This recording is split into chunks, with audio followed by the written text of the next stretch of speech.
Hey guys, welcome back to The Market is Open. Check out our website, themarketisopen.com.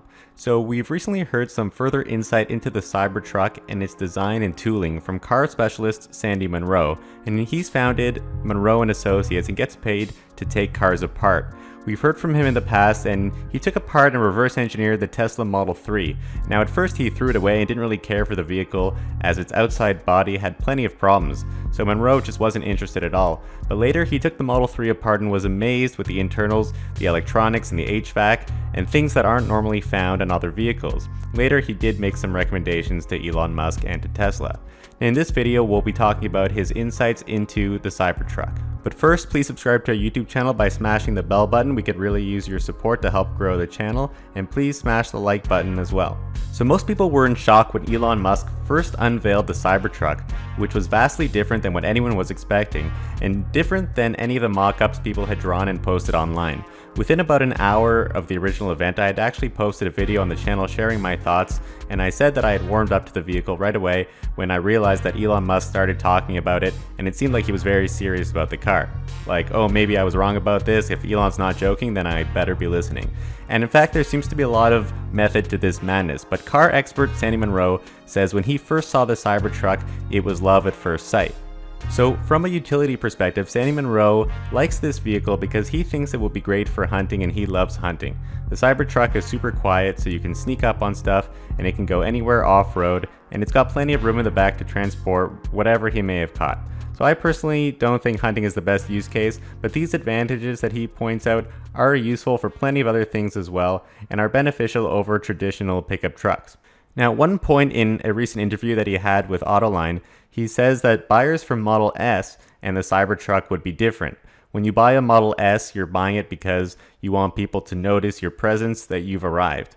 And then he's like, well, actually, I guess the Cybertruck people would notice you as well. He still says that buyers would be different, but he brings up a great point that there's plenty of people out there who would simply be buying this just to show off to their friends and whatnot. I think that way of looking at products is typically underestimated, and although the media has said that the Cybertruck was extremely polarizing, I guess you either like it or you don't, the number of people that like it is enough to make this a very sustainable business for Tesla. Within a couple of days of the original launch, the Cybertruck had 250,000 pre-orders, albeit at $100 a pre-order, but it gives Tesla a great sense of demand and basically proves that anyone who said that the Cybertruck wouldn't be selling doesn't know what they're talking about. So Sandy Munro did some of his own calculations to try to figure out how the tooling costs for the Cybertruck would stack up against a vehicle such as the F-150, which is the best-selling vehicle in the United States, the Ford F-150. The tooling is making the tools used to manufacture components for each of these such vehicles, like stamping machines and paint shops, etc. This wouldn't include things like the warehouse-sized building itself or the cost of materials and labor for the vehicles themselves. This is just for the tools used to produce the cars. Now, Sandy Munro started off by using a 50,000 unit estimate for the Cybertruck and assumed the same for the F-150. Of course, he says that no OEM would be buying tons of factory equipment like this for 50,000 units per year. They probably wouldn't be investing in a truck or car that only was able to make 50,000 units a year, but he wants to bring the F-150 down to that level just for comparison, and we'll see how that plays out. Because of the efficiencies of the Cybertruck, tooling is estimated by Munro at just $30 million, which is really nothing. At this point, that's like a rounding error for Tesla, which means that they wouldn't have to raise much cash at all. But we'll see what happens if the volume increases, because the numbers might change. But still, at 50,000 units, let's look at the F-150, which would cost $210 million for tooling, according to Sandy Munro, at that 50,000 unit volume level.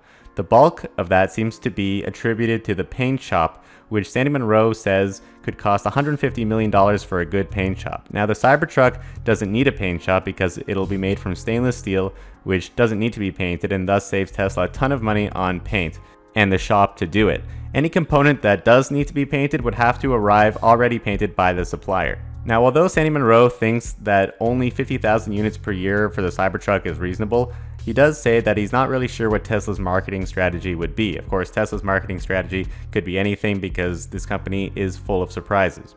He compares it to Ford, which sold on the order of 700,000 vehicles last year, and General Motors at 600,000 vehicles, and we're talking about pickup trucks like the Cybertruck here.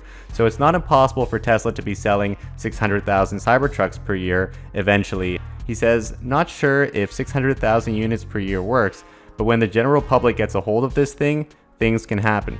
So at 600,000 units per year, Cybertruck would need a paint shop, but for smaller components. He still doesn't think that the outside of the vehicle, the stainless steel portion, requires paint, which it doesn't. But for $60 million, Tesla would need a small paint shop for those smaller components that may be going into the vehicle. In total, the tooling for a 600,000 unit per year factory for Tesla would be $125 million. It wouldn't require like a massive stamping machine or casting machine or anything like that that's being used for the Model 3 or the Model Y, and you would just be bending and folding and rolling stainless steel. So there's no curves at all in this vehicle, which makes it quite cheap to produce. On the other hand, a Ford F-150 plant would cost $615 million for tooling, according to Sandy Munro. So I think this is really important to understand. When you look at the cost of a vehicle, this makes a huge difference. If Tesla sells a car at $50,000, maybe 80% of that are expenses or the cost to produce the vehicle. And this includes things like labor and materials. Even the electricity required to run the factory is sort of spread across all of the vehicles. But the cost of each vehicle also includes something called depreciation and amortization, which is an expense. Now, where does that come from? So when Tesla buys a new factory, they pay for it up front, and that number, whatever it may be, goes onto the balance sheet. So let's say Tesla owns a $2 billion factory. However, as per accounting rules, the factory needs to be depreciated over time. If the factory has a lifetime of 10 years, let's say, then after 10 years it becomes obsolete or wears down or needs to be replaced. But for its useful life, and it's not meant to be exact, this is just an estimate based on some accounting guidelines, but the factory slowly starts to lose value over those 10 years. And at the end you would expect it to go to zero, so each year you would have to declare 10% of the factory as depreciation, so that as you hit year 10, the value of the factory goes down to zero. Now, depreciation is kind of a double-edged sword. So the advantage of that is actually that it lowers your profit for each of these years, but that in turn reduces the amount of taxes that you pay, because lower profit means you don't need to pay as much taxes. But on the other hand, since Tesla is a public company, you want to see the highest possible profit, and depreciation seems to be lowering this profit. So what if the number was much lower, like $125 million up front, which is only counting the tooling part, but that's the number that Sandy Munro had used. That would actually lower depreciation quite a bit. So each Tesla vehicle that they produce would have much less expenses and much higher margins and huge profit. Albeit they have to pay more tax on it, but the more tax you pay, the more money you must be making, and that's what investors want to see. So these low initial costs or capital expenditures will boost Tesla margins and profit to levels we've never seen before for an automotive company. With regards to the Cybertruck, Sandy Munro says, "I don't see how it can get much simpler." So Sandy Munro can't wait to get his hands on a Cybertruck to take it apart and see what new things Elon Musk and Tesla have come up with and put inside this vehicle. He's already said that the internal chips of the Model 3 are actually military grade. A little known fact is that when NASA was laying off people a couple years ago, Elon Musk was scooping them up for SpaceX and for Tesla. And so there's probably hundreds of Elon Musks or innovative people working at Tesla and taking their learnings from NASA and putting it into a typical vehicle, which is sort of unheard of in the industry. And so Elon has also said to the engineers at SpaceX and Tesla, it's not what you add into the vehicle, it's what you take out. And he was talking about SpaceX at the time, but he's probably communicating this to Tesla employees as well. And I think that's the real power of the engineering work that they do to simplify the system, which makes it easier to maintain and manage and cheaper with less components. That's one of the main reasons why SpaceX's Starship switched to use stainless steel from carbon fiber, because it offers advantages such as being cheaper and not requiring extra heat shielding. And Elon Musk came to the realization that he loves stainless steel and it might work great in a vehicle, hence the Cybertruck. So some other insights into the design decisions for the Cybertruck from Sandy Munro, things that he's noticed. So the Cybertruck will have flat panels. Everything is flat. The stainless steel is going to be flat, and even the window glass is going to be flat in the car, which versus a regular windshield, which is curved. So one advantage that the guys at Autoline had stated was that if you want to put a HUD or heads-up display, basically they shine a light on the glass and you can see almost a hologram, but it shows you your instrument cluster, like your speed and things like that, and other information. So it's super easy to do that on a flat screen because there's no distortion. There's a lot more distortion if your windshield is curved. The next thing is that the Cybertruck seems to have a paper dashboard. Like the dash is actually made out of paper somehow. It's somehow strengthened and it's very light, it seems, and it also sounds very cheap to make, and it looks like marble. Now, Sandy Munro loves the rolling steel door. It's called a timbre door, which is the door cover for the vault in the back of the Tesla. He says that this is brilliant. These types of doors last a long time. They're used in the aerospace industry a lot. Somebody from Autoline was complaining that they get dirty and they might not function properly because they're sort of being rolled up into the inside of the Tesla. In the inside of the Cybertruck, they're rolled up. When the door is open, it's stored there. But Munro says that they're used all the time in aircrafts and they're great doors. The dirt doesn't stop them from working. Okay, Sandy Munro is also super impressed with the Tesla armor glass. Although it broke, he says a regular car, the ball bearing that they threw at it, would have gone right through the window and ended up in the passenger's seat. So this is the stuff, the Elon, A-L-O-N. It's made out of aluminum. It's sort of like a type of ceramic, but they're using this for glass. They call it liquid metal, but it's actually not really metal. But this stuff is used in tanks, and if it's thick enough, it can stop bullets. So he's super impressed that they're using this in the vehicle, and it's going to be pretty exciting. Finally, he can't seem to get over the stainless steel. The stainless steel doesn't get dented, it doesn't get scratched, nothing happens to it. If you're driving in the forest, as he's saying, and trees are scratching the car, like nothing's going to happen, and it doesn't need paint, which is great for lowering the cost of the vehicle. Sandy Munro also loves the exoskeleton design. He said that he recommended this idea, which is used also in the aircraft industry, but he's recommended it at some of the other companies. I think he mentioned Ford that he was working at before, and they pretty much told him that they didn't want to hear his idea.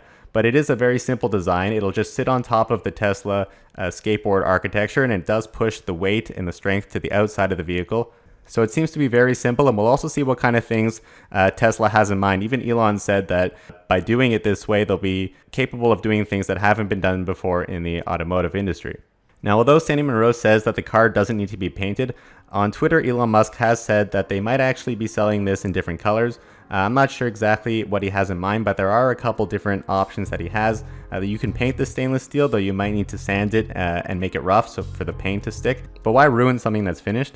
There's also a plating method that they might be able to use before they put the vehicle together to change the color of the stainless steel, or perhaps Elon Musk has a way of tinting the stainless steel color because Tesla will be developing this steel themselves. Finally, the vehicle can be wrapped in any color, though this process does take a little bit of time and it isn't exactly what Tesla wants in their assembly line, but perhaps they can do it in-house for customers who pay an extra charge for these vehicles to change the color.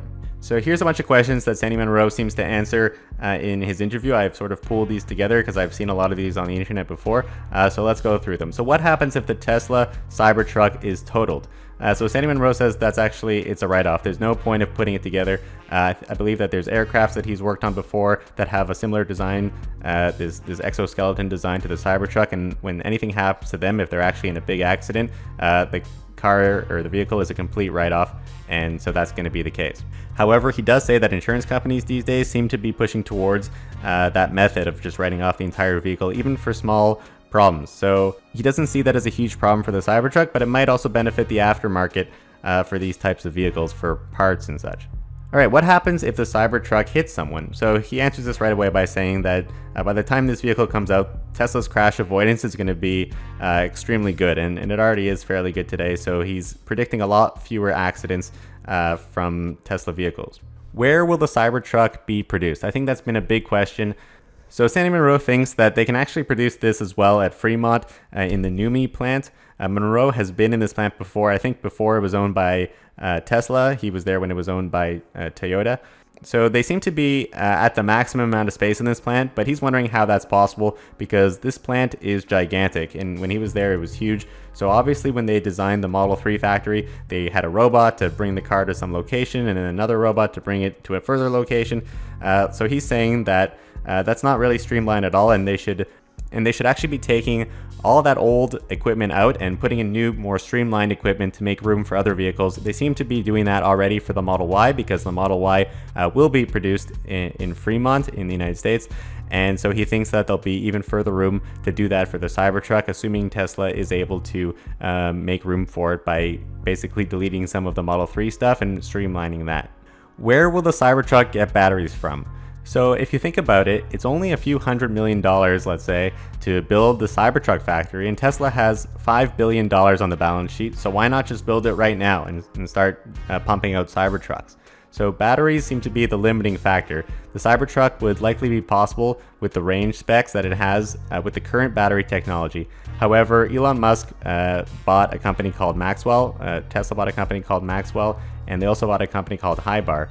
And so they seem to be working on the next generation of batteries, which will be way more efficient, hopefully, and Sandy Munro is saying that it could be a game changer. He says that there's also been some breakthroughs potentially with battery formulation of lithium sulfur batteries, which have had cycle problems in the past, but those potentially might be fixed. So if the battery is cheaper or lighter and it can store more energy, then it would be a game changer for Tesla, since the batteries are the largest and most expensive component of the vehicle. Yet they do over time tend to get cheaper every year as Tesla improves their efficiency. So it seems that perhaps when Tesla has their battery investor day, they'll release some new information about their next generation of batteries, and that could actually be what enables the Cybertruck to be produced at volume scale. Now, what learnings will Cybertruck have from other vehicles? So the wiring from the Model S was about 3,000 meters. And then Tesla improved on that with the Model 3. Sandy Munro says they've got it down to about 1,200 meters of wiring. And the next Model Y, which is going to be coming out soon, the next vehicle, is only 700 meters of wiring. So maybe the Cybertruck will be more like the Model Y or even better. And they're going to take out a lot more wiring, which improves the costs and improves the weight of the vehicle. So Munro, actually, he can't wait to see what Tesla has in store. Elon Musk has even tweeted that he thinks Sandy will be super delighted with some of the new things that went into Model Y. And I think they'll be able to transfer some of those ideas into the Cybertruck, which will allow it to hit that really low price and be competitive with the ICE vehicle competitors. Alright guys, thank you so much for watching. Hopefully you enjoyed this video. If you want to support us further, check out our Patreon at patreon.com/themarketisopen. We would also super appreciate your support by hitting the bell button to subscribe and smashing the like button. Thanks for watching.